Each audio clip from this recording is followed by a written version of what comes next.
I got married right out of high school and started having babies. And had my first child at 19 years old. And that was Brooke. Brooke Marie. Beautiful little girl. Curly hair. Green eyes. Just a little happy girl. And, she light up a room.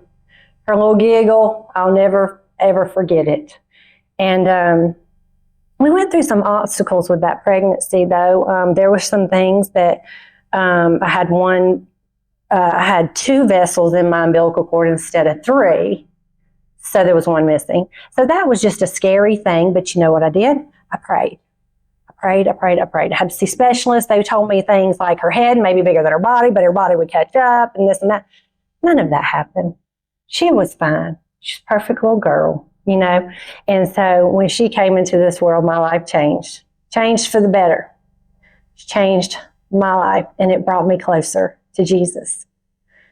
And then we went on to have Jacob, and then we had a scare with Jacob when he was born, and again we prayed.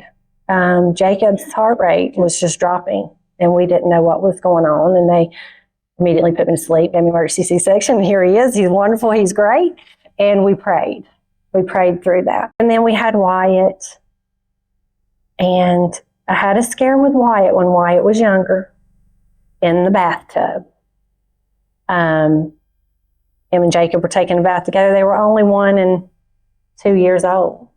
And I had left just for a minute to go get towels, and he was in the seat but suction, and the suction came loose, which made him top heavy. His head went down. And I came back in and found him face down floating. I grabbed my baby out of the bathtub, did CPR, I called 911, started CPR, and begged God, please don't take my baby. The minute I breathed into his mouth, he came to. He looked at me and said, Mama, and I knew he had not been without oxygen too long because he recognized me. But I also believe that God gave me my baby back because his lips were blue, he was unconscious, and I prayed. These are all incidents where things might have turned out my way, right? I begged him, please don't take my baby. He didn't. He spared me.